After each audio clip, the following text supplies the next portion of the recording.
Hello, everybody. Welcome to our very first weekly live training that we're going to be doing in this group. I'm very, very excited to be here with you. For those of you that don't know me, my name is Laura, and I'm one of the executive recovery coaches here with Recover and Rise. And I'm going to be having Julia Simone join me on here, who's actually the founder of Recover and Rise. And she is such an incredible human being, and she's been a huge asset to my own recovery journey. So we're very excited to be popping on here more frequently with you all in this group as we continue this evolution to all collectively deepen our recovery, and so that we can just truly live out our life legacy on this planet in the most joyful, loving, peaceful way that we possibly can, and really allow that to ripple out to the world. So if you're on here live, say hello and let us know where you're coming from in the comments. And we're going to give you a chance to pop on here. And if you're catching the replay of this, then say hello. Here we go. Here comes Julia. Amazing. Hi, Julia. Hi. So I'm just going to introduce you to everybody. For those of you who don't know Julia, Julia is the founder of Recover and Rise, and she's an executive recovery coach. She is a spiral practitioner. She's a personal trainer. She's a musician, an artist, a singer, songwriter. She is just absolutely amazing in so many areas. And I know I already shared this, but she has been a huge, huge asset to me in my own recovery journey. So I'm super excited for this venture to be coming on here live weekly with you and just sharing more of this goodness to this group. I'm honored. Thank you so much for having me. And thank you, Laura, for also saying yes to her own recovery journey. She's come so far and is just such a powerhouse. So really excited for her to share her gifts in this group as well. Thanks, Julia.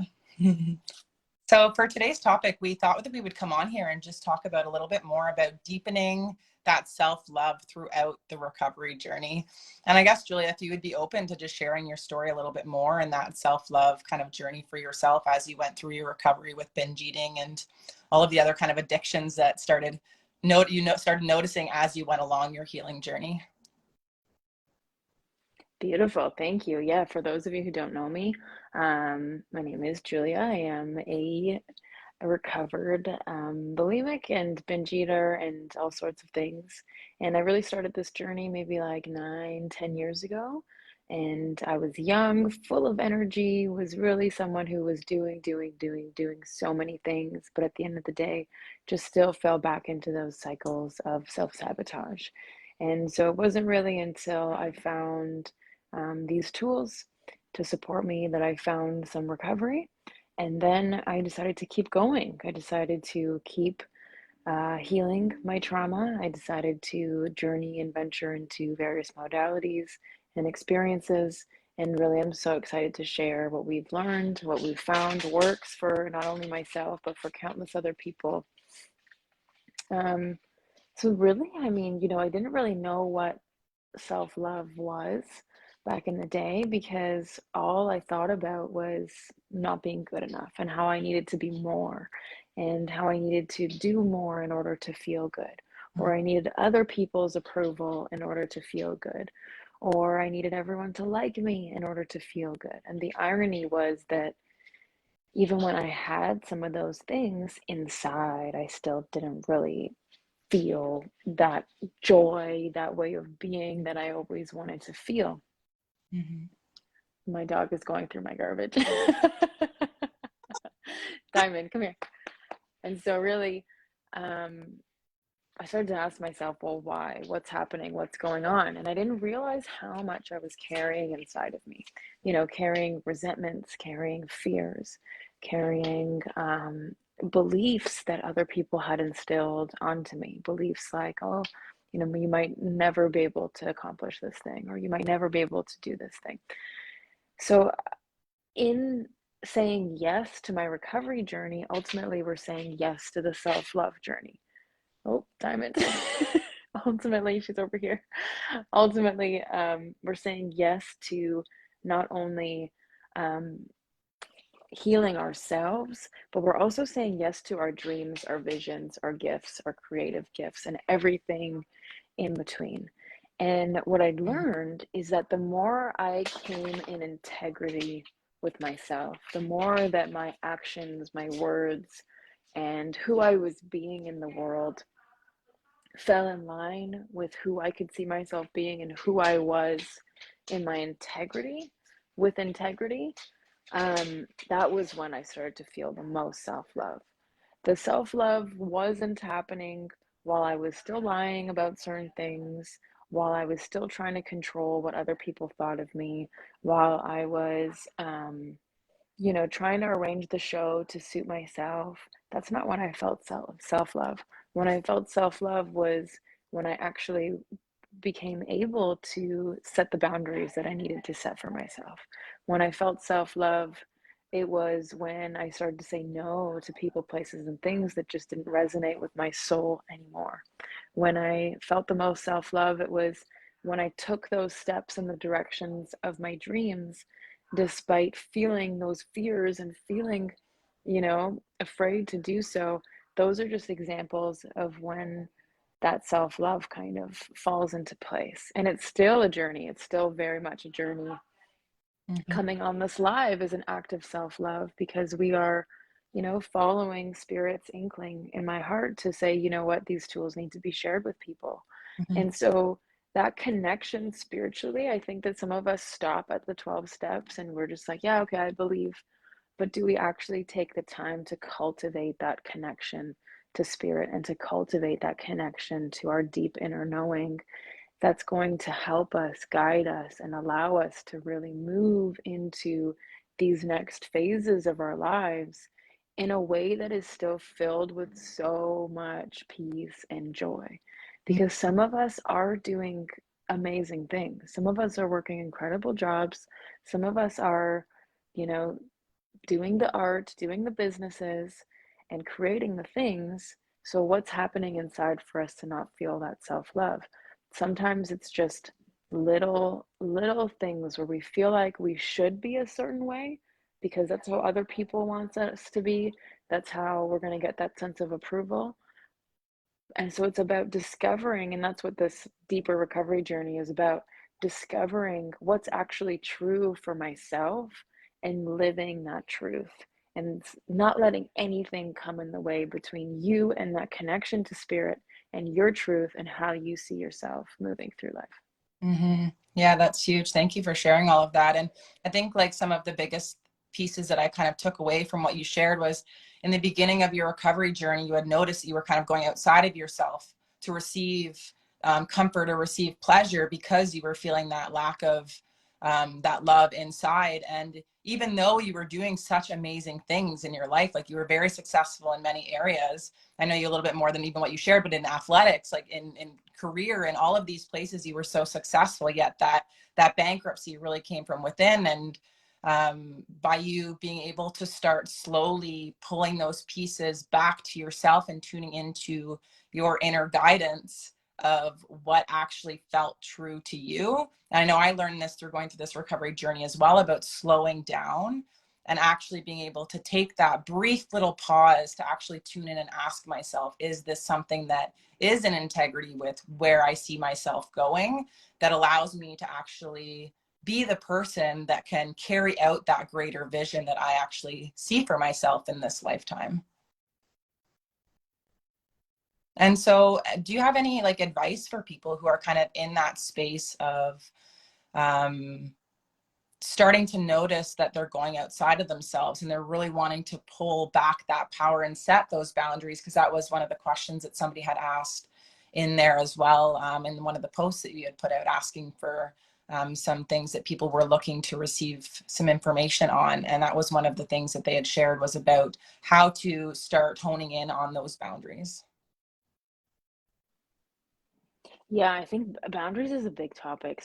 So I can just touch base a little bit on how maybe self-love and boundaries connect. Mhm. I mean, imagine, we want to also just ask ourselves, it's like, what is what is actually preventing ourselves from loving ourselves right now in this moment, exactly as we are? Mhm. And if we close our eyes and just tune in, what would a lot of us say? I'm sure after helping so many people through this question, what often comes up is, I don't like how I've been speaking to those closest to me, or I don't like how I've been acting with my work and my friends and family, or, I don't like the things I've been settling for in my work environment and my relationships.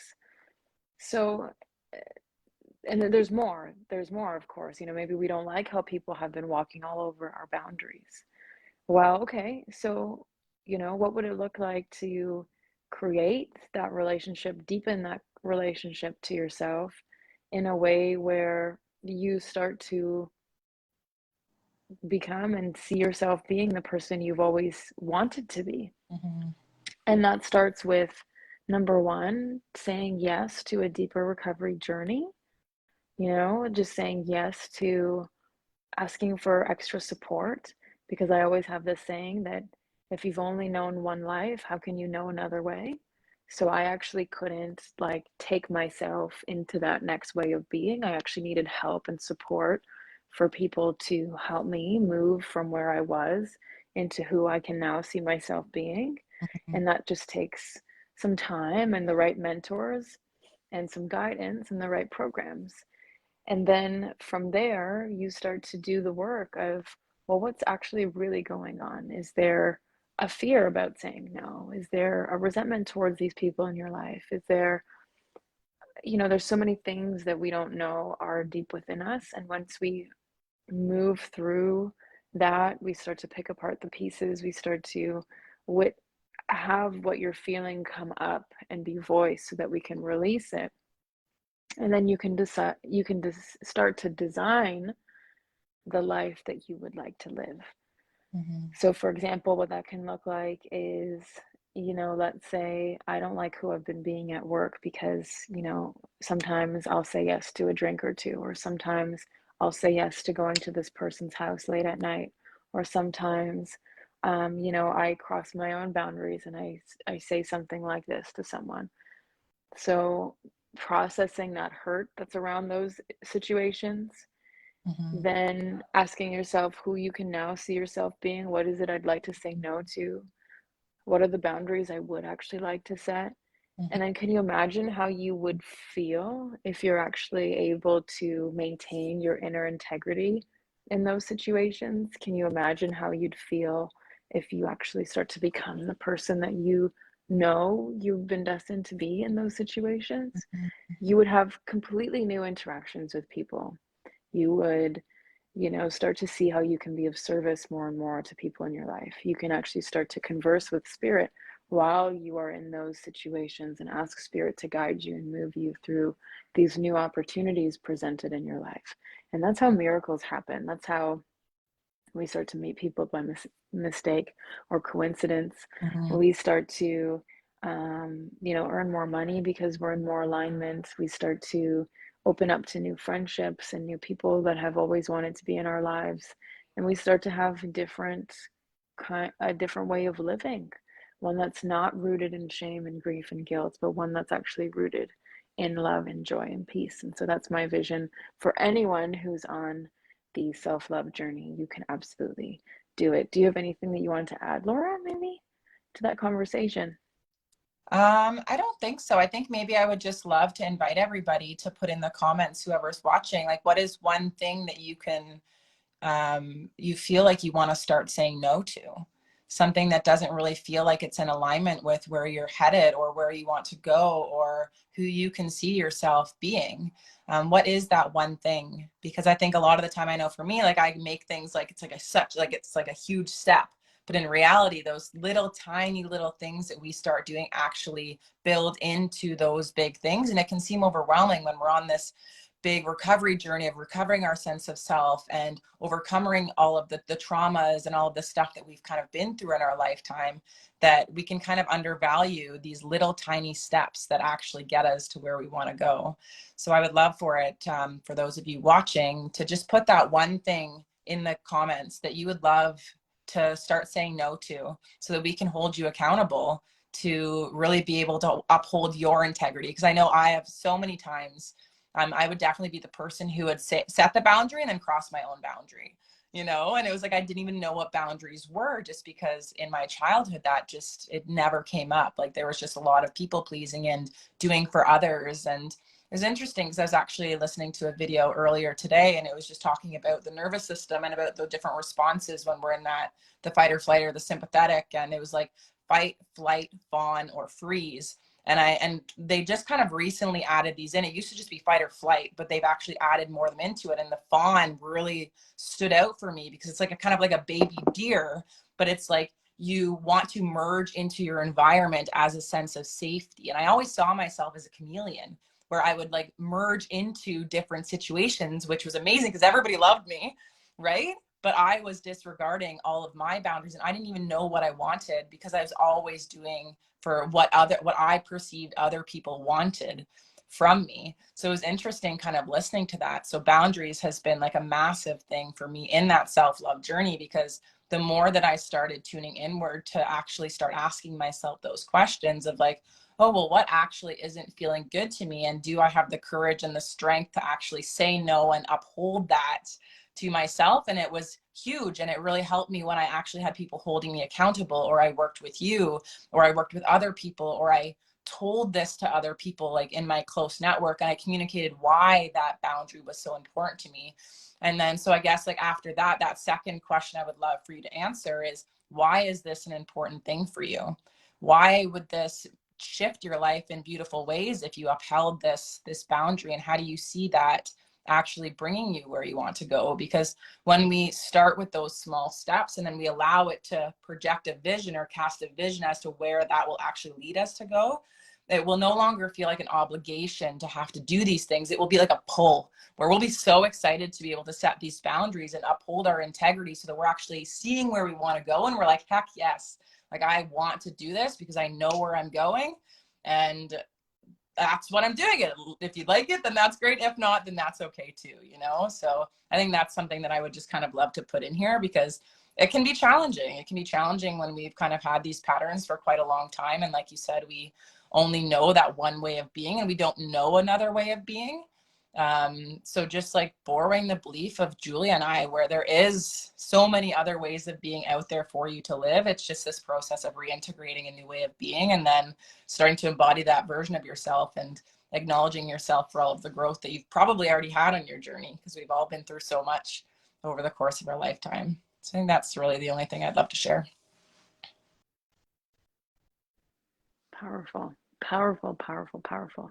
Yeah, and I mean, we can even just tune into what's at risk right now without that sense of alignment, without that sense of integrity, right? Is it just falling back into the same old patterns? Is it, maybe there's a relationship that's struggling? Maybe there's some things on the line with business, and just thinking about that stuff. I knew even financially, if I didn't start to shift into this new way of being, that we needed to shift there. And so just being open to the change, I think, is really scary for a lot of people. But remembering the that what's that line I'm looking for? When we become sick and tired of feeling sick and tired. I'm feeling sick and tired of feeling this certain way. That's kind of when we get to know that there's more on the other side. There is a deeper way of loving ourselves more. There are deeper ways of setting healthier boundaries. There are ways that people want to love us that we don't even yet know. And so just imagining, I just want to plant that seed here. We're going to expand more on this in the coming weeks. And we just want to thank whoever is joining. Right below your key takeaway for us. What's one thing that you learned from this live video with Laura and I? And we're so looking forward to connecting. Let us know if you have any questions. And yeah, thank you so much for being here. Yeah, thank you so much. And we will see you next week. Same day, same time. And we look forward to it. Awesome. Bye, everybody. Thanks so much for being on here. Thanks, Julia. Thank you, Laura. Love you. I love you too.